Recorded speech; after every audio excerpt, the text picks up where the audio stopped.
Do you know that most of the videos we see on the internet each passing day, most of us, especially Africa cultural songs that we see on the internet that are just so pure and entertaining to the soul, are done with so much effort that you can ever expected.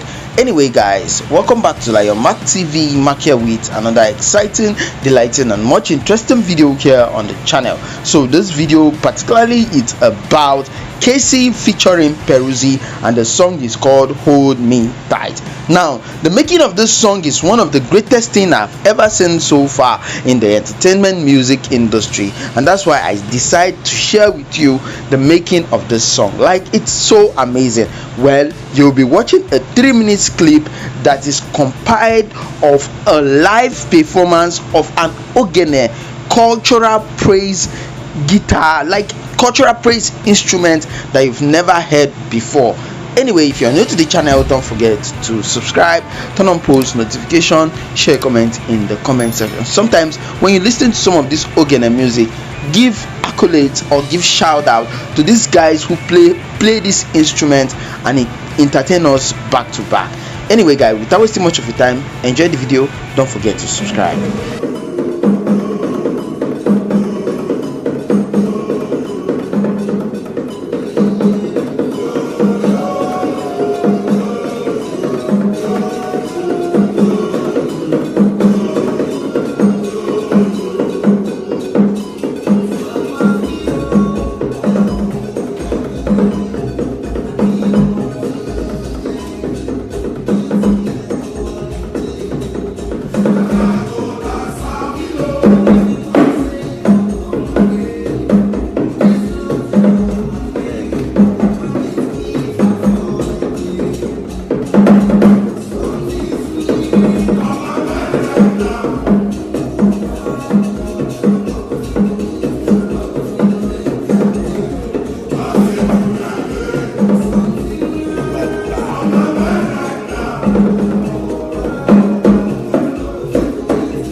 Well, I don't know how pure creativity can be classified to you, but this one is more than just pure cultural and Igbo creativity that you can ever imagine. Imagine holding that drum and that stick, I'm playing it for 3 minutes. There you will understand the reason why this is more than just creativity and a passion that you would do, not just for the money but for something that is in you, like a human being, just like me doing YouTube for a passion. Anyway guys, I appreciate your time watching this video to this particular moment, and I want to say thank you. If you're new here, don't forget to subscribe, share, comment in the comment section, follow me on Instagram at lionmarktv.com, visit our blog at lionmarktv.com. Love you. See you guys on our next video. Baby, hold me tight, cause out of sight, out of mind.